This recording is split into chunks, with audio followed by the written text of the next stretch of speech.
Shalom. Saudara-saudaraku yang dikasihi Tuhan. Mari siapkan hati dan pikiranmu untuk merenungkan firman Tuhan pada hari ini. Tuhan Yesus memberkati. Tuhan berfirman kepada Musa dan Harun, Apabila pada kulit badan seseorang ada bengkak atau bintil-bintil atau panau yang mungkin menjadi penyakit kusta pada kulitnya, ia harus dibawa kepada Imam Harun atau kepada salah seorang dari antara anak-anaknya, imam-imam itu. Imam haruslah memeriksa penyakit pada kulit itu. Dan kalau bulu di tempat penyakit itu sudah berubah menjadi putih, dan penyakit itu kelihatan lebih dalam dari kulit, maka itu penyakit kusta. Kalau imam melihat hal itu, haruslah ia menyatakan orang itu najis. Tetapi jikalau yang ada pada kulitnya itu hanya panau putih dan tidak kelihatan lebih dalam dari kulit, dan bulunya tidak berubah menjadi putih, imam harus mengurung orang itu 7 hari lamanya. Pada hari yang ketujuh, haruslah imam memeriksa dia. Bila menurut penglihatannya penyakit itu masih tetap dan tidak meluas pada kulit, imam harus mengurung dia 7 hari lagi untuk kedua kalinya. Kemudian pada hari yang ketujuh, haruslah imam memeriksa dia untuk kedua kalinya. Bila penyakit itu menjadi pudar dan tidak meluas pada kulit, imam harus menyatakan dia tahir. Itu hanya bintil-bintil. Orang itu harus mencuci pakaiannya dan ia menjadi tahir. Tetapi jikalau bintil-bintil itu memang meluas pada kulit, sesudah ia minta diperiksa oleh imam untuk dinyatakan tahir, haruslah ia minta diperiksa untuk kedua kalinya. Kalau menurut pemeriksaan imam bintil-bintil itu meluas pada kulit, imam harus menyatakan dia najis. Itu penyakit kusta.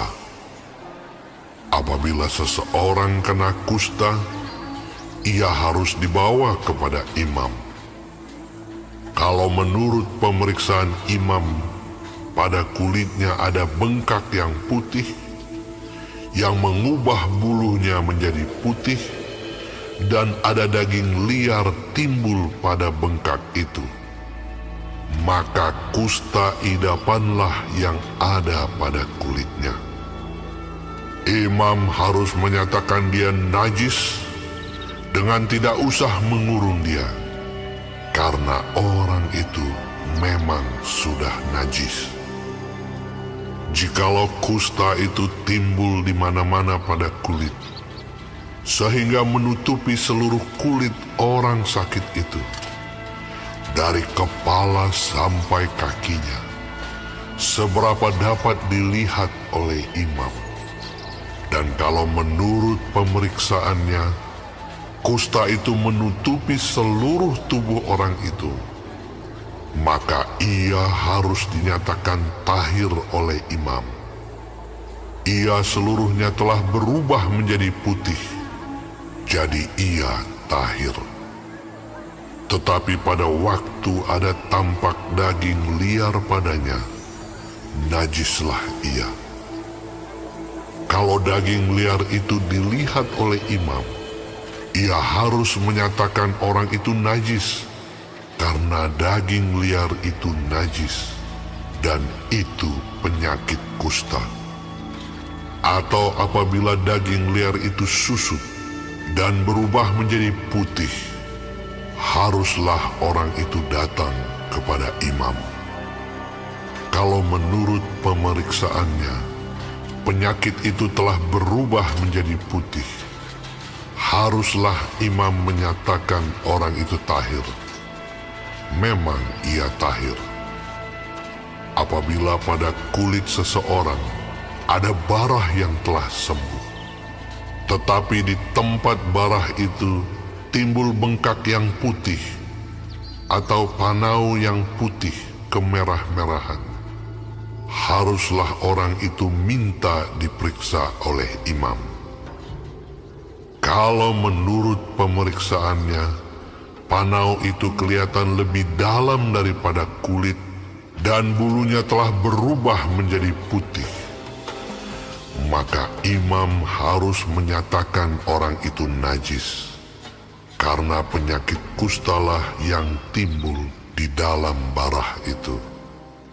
Tetapi jikalau panau itu diperiksa oleh imam, dan ternyata tidak ada bulu yang putih padanya, dan tidak lebih dalam daripada kulit, malahan pudar, imam harus mengurung orang itu 7 hari lamanya.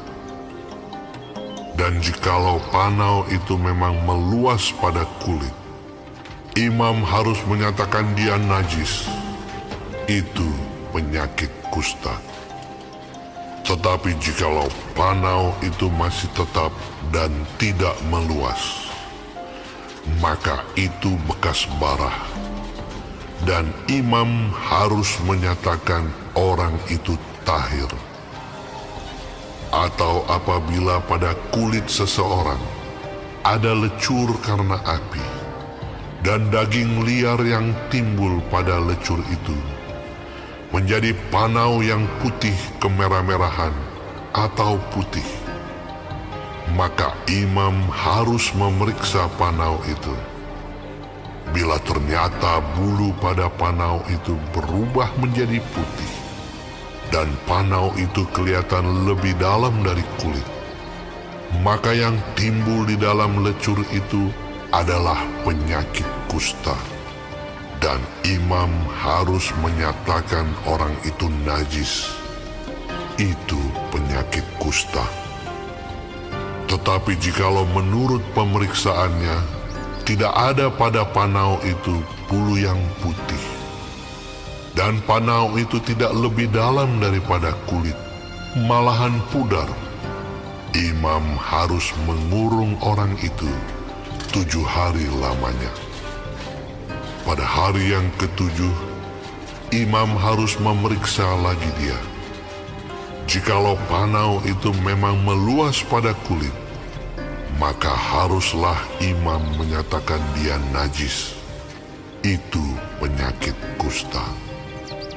Tetapi jikalau panau itu masih tetap dan tidak meluas pada kulit, malahan pudar, maka itu bengkak lecur, dan imam harus menyatakan dia tahir, sebab itu bekas lecur. Apabila seorang laki-laki atau perempuan mendapat penyakit pada kepala atau pada janggut, imam harus memeriksa penyakit itu. Bila itu kelihatan lebih dalam dari kulit dan ada padanya rambut halus yang kuning, maka imam harus menyatakan orang itu najis, karena itu kudis kepala, yakni kusta kepala atau kusta janggut. Dan apabila menurut pemeriksaannya penyakit kudis itu tidak kelihatan lebih dalam dari kulit, dan tidak ada padanya rambut yang hitam, maka imam harus mengurung orang yang kena penyakit kudis itu 7 hari lamanya. Pada hari yang ke-7, imam harus memeriksa penyakit itu. Bila ternyata kudis itu tidak meluas dan tidak ada rambut yang kuning padanya, dan kudis itu tidak kelihatan lebih dalam dari kulit, maka orang itu harus bercukur. Hanya tempat kudis itu tidak boleh dicukurnya. Lalu imam harus mengurung orang yang kena kudis itu untuk kedua kalinya 7 hari lagi. Kemudian pada hari yang ke-7, imam harus memeriksa lagi kudis itu. Bila ternyata kudis itu tidak meluas pada kulit dan tidak kelihatan lebih dalam dari kulit, maka imam harus menyatakan orang itu tahir, dan ia harus mencuci pakaiannya, dan ia menjadi tahir. Tetapi jikalau kudis itu memang meluas pada kulit, sesudah ia dinyatakan tahir, dan menurut pemeriksaan imam, kudis itu meluas pada kulit, maka imam tidak usah lagi mencari rambut yang kuning. Memang orang itu najis. Tetapi jikalau menurut penglihatan imam, kudis itu masih tetap, dan ada rambut hitam tumbuh pada kudis itu, maka kudis itu sudah sembuh, dan orang itu tahir, dan imam harus menyatakan dia tahir.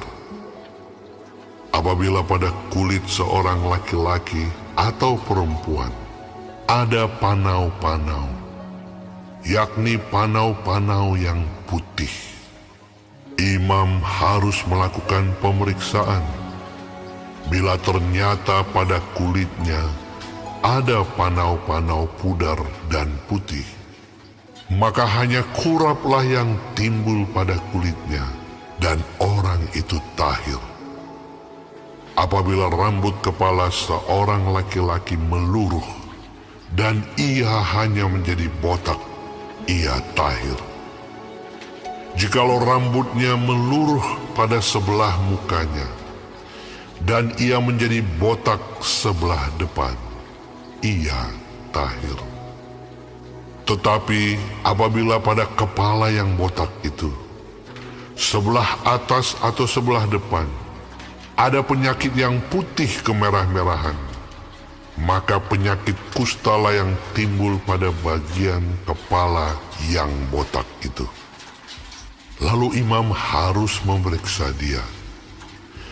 Bila ternyata bahwa bengkak pada bagian kepala yang botak itu putih kemerah-merahan, dan kelihatannya seperti kusta pada kulit, maka orang itu sakit kusta dan ia najis. Dan imam harus menyatakan dia najis karena penyakit yang di kepalanya itu. Orang yang sakit kusta harus berpakaian yang cabik-cabik, rambutnya terurai, dan lagi ia harus menutupi mukanya sambil berseru-seru, "Najis, najis." Selama ia kena penyakit itu, ia tetap najis. Memang ia najis. Ia harus tinggal terasing di luar perkemahan. Itulah tempat kediamannya. Apabila pada pakaian ada tanda kusta, pada pakaian bulu domba atau pakaian lenan, entah pada benang lungsin atau benang pakannya, entah pada kulit atau sesuatu barang kulit, kalau tanda pada barang-barang itu sudah kemerah-merahan warnanya, maka itu kusta. Hal itu harus diperiksakan kepada imam. Kalau tanda itu telah diperiksa oleh imam, ia harus mengasingkan yang mempunyai tanda itu 7 hari lamanya.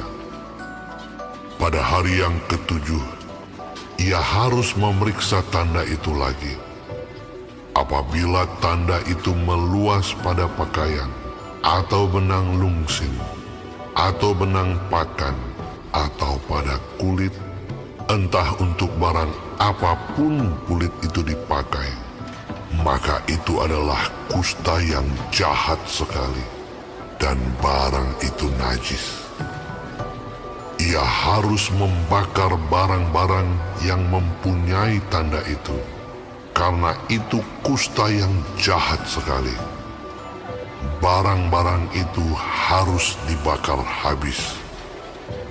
Tetapi jikalau menurut pemeriksaan imam, tanda itu tidak meluas pada barang-barang itu, maka imam harus memerintahkan orang mencuci barang yang mempunyai tanda itu. Lalu ia harus mengasingkannya 7 hari lagi untuk kedua kalinya. Kemudian sesudah barang itu dicuci, imam harus memeriksa tanda itu lagi. Bila ternyata rupa tanda itu tidak berubah, biarpun itu tidak meluas, maka barang itu najis. Dan engkau harus membakarnya habis, karena tanda itu semakin mendalam pada sebelah belakang atau sebelah muka. Dan jikalau menurut pemeriksaan imam, tanda itu menjadi pudar sesudah dicuci, maka ia harus mengoyakkannya dari barang-barang itu.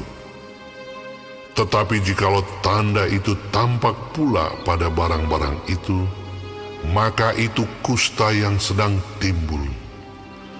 Barang yang mempunyai tanda itu haruslah kau bakar habis. Tetapi barang-barang yang telah kau cuci, sehingga tanda itu lenyap daripadanya, haruslah dicuci untuk kedua kalinya, barulah menjadi tahir.